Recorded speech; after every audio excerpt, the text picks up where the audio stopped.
everyone will get to see you, listening to you with rapt attention. Please encourage you. While he's coming in, another of the residents, Elder George, Secondus Dabu, who just walked in. Clap for him. They just gave him another award somewhere. Today, he was receiving another award somewhere in Burukiri. Now he has come out of Burukiri to Township. You're welcome, sir.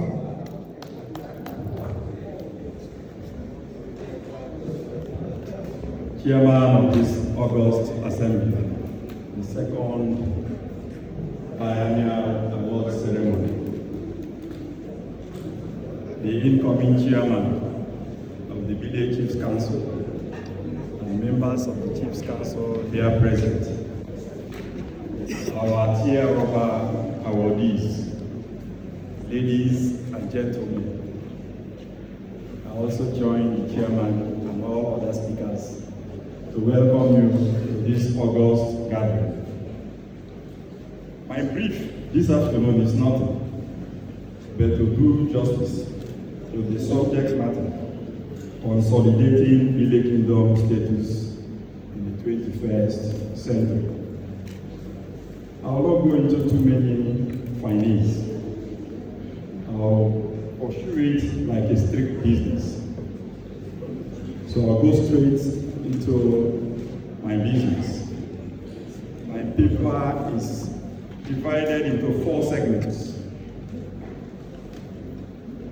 Introduction. Under the introduction, looking at the topic consolidating Bille Kingdom status,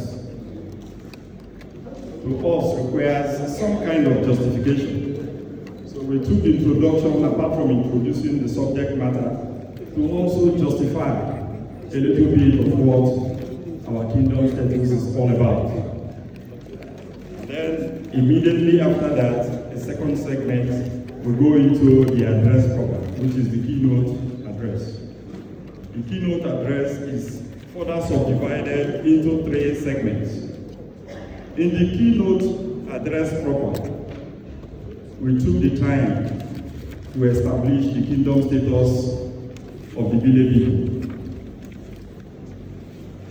We journeyed through historical records, particularly as provided by foreign authors and some authors within our jurisdiction. Having dealt fairly with that, we moved into consolidating the Bille Kingdom status. And we take the view that for you to use the word consolidate, it means that there is something already on ground or existing that requires fine-tuning. So we try to explore and x-ray the developmental agenda of Bille Kingdom from the pristine state to where oil magnates, oil prospecting companies came into our territory and affected upward review of our income to this present dispensation where we have the Petroleum Industry Act that has magnanimously given us 3% to improve whatever there is that we have on ground, following our penchant as Bille people who have prioritized development as our way of life. And then the third segment is the meat of the matter. We also look through developmental studies to see what we can do to consolidate where we are. So I'll take you back to the introduction. And I will say first,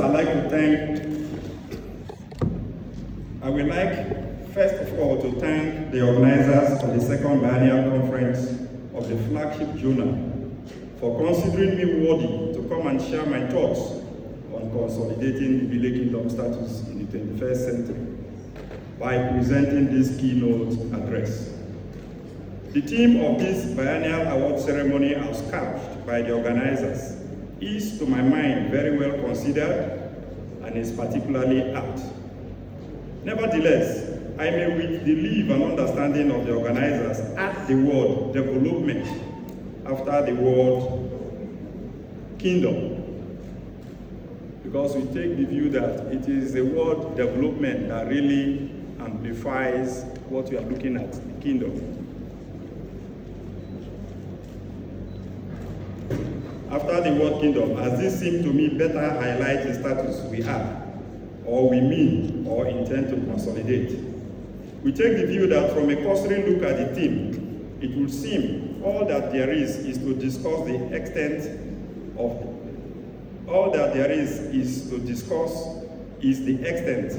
the extant developmental status of Bille Kingdom, and to consolidate that status and nothing more. However, we must say that we are attracted to the word kingdom. This is because in this dispensation where every community lays claims to being a kingdom, it has become increasingly difficult to identify which one is actually a kingdom as against being a town under an established kingdom. It would appear though that for us, the Bille people, our historical antecedents are very little known, and this is worsened by our administrative integration with our neighbors in a block. Thus, when one speaks about Bille as a kingdom, the audience will immediately appear taken aback or be at a loss. Therefore, there is need for us to address the point here and now as a precursor to the consolidation of the developmental status of Bille Kingdom. Again, by divine design, the Bille people find themselves in the local government area of River State, where there are 4 distinct peoples that make up the local government area, namely the Udikama people, the Wukuma people, and the Bille people, who together are in minority, and the Kalabare people who are in majority. The joinder of these 4 disparate peoples has resulted in the first 3 being subsumed in the category of the dominant majority people. This is against their distinct historical antecedents as being homogeneous, distinct, and independent people in their own right from the dominant majority Kalabare people. The reason given by the former colonial masters for the joinder was simply for administrative convenience. That has resulted to the misclassification and or subsumation of the distinct minority people under the dominant majority people. Indeed, whether mistakenly or deliberately, the wrong classification and or subsumation has continued unabated, making it increasingly difficult for the minority people to assert their pure and complete status as distinct people or kingdoms, as the case may be. Therefore, we the Bille people have, as often as the classification is made, also taken the opportunity to present or establish our distinctiveness as a kingdom, distinct and separate from the majority tribe or people. No doubt, to challenge the Bille Kingdom status and or perhaps to accentuate or justify the thinking that Bille is not a kingdom, personages from the majority tribes have often made reference to Bille as being just a dot, albeit sarcastically.